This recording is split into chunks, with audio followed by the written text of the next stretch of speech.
Alexandra Butyuk here with Public Choice Realty. I'm a salesperson and real estate agent, and we're talking today with Vitaly Bystritsky on the subject of pre-approval or approval for self-employed people. Vitaly is a mortgage broker, and he's working with Mortgage Architects Professional. So please give me some information as to how self-employed people can qualify for a mortgage. Good afternoon, everyone.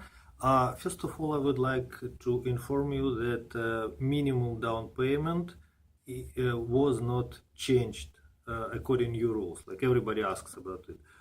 So self-employed still can buy a property with minimum of 10% down payment, and a lot of banks will support this program. It's called Self-Employed Stated Income Program. CMHC now doesn't work with self-employed at all, but Canada Guarantee Insurance and Genworth Insurance, they still support self-employed application.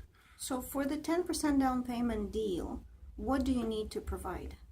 You have to provide your business registration. It should be minimum 2 years old, and you have to meet following requirements. So you have to have at least 2 credit cards or credit lines with $2,000 minimum limit on each, and minimum 2-year length.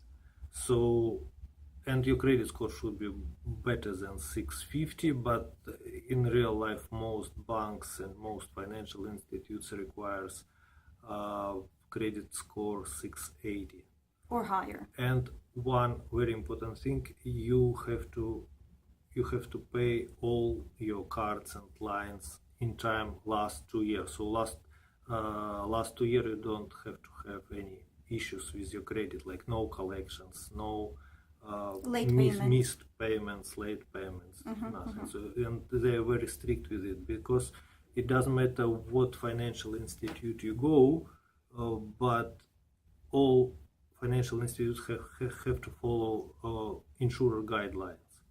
And insurers have no exceptions now, so you just need to follow those. Okay, so what else needs to be provided besides the proper credit and the documents, the business registration forms? They require at least 1 year of notice of assessment, but again, in real life, a lot of financial institutes asks for both last year. Let's say for now they still ask 2014, 2015, because nobody has 2016 yet. And they of course they look for income. Line 150 on notice of assessment, like how much did you show, and basically it's actually very important to show some income in your notice of assessment to get a mortgage. Would they also ask for statements of accounts? Sometimes they do. Anyways, banks ask for a statement of accounts in terms of down payment. So you need to provide at least 3 months proof account of down statement. payment. Yeah, okay. You have down payment. Sometimes they ask for account statements to see if you have cash flow, but generally speaking, it's like B lenders basically do it.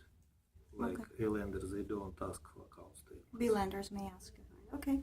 And how about if you have more than 10, 20, like you have 35%, would the approval be easier, and will they request less of documents? So when is the guideline falls for the deal to go without the insurance?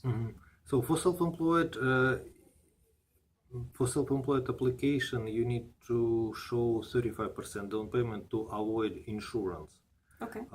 If you have 35% down payment, so your deal is not insured, and banks, of course, have more flexibility than with small down payment.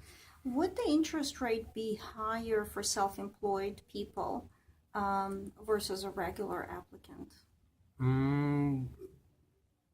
Some of financial institutes, they have now, after the mortgage rules, changing. They have rate premium for self-employed application, do. but yeah, it's not too big. It's like 0.15% or 0.25%. so that's not Yeah, crucial. not crucial. Yes, you're right. But few financial institutes, they don't do any difference. So the only difference is insurance premium. Insurance premium is higher for self-employed application. I see. For example, if you have 10% down payment and you are self-employed, you have 5.45% of insurance premium, which will be added to your mortgage amount. And to compare with full-time employees, it's 2.4%. It's just double. Significant, yeah, significant. Thank you so much. No problem. So if you have any questions, again, we cannot cover all the cases for everybody. Every application is different. Call Vitaly direct. Again, give us your phone number. It's 416-839-5495. Thank you so much for listening. All the best. Thank you.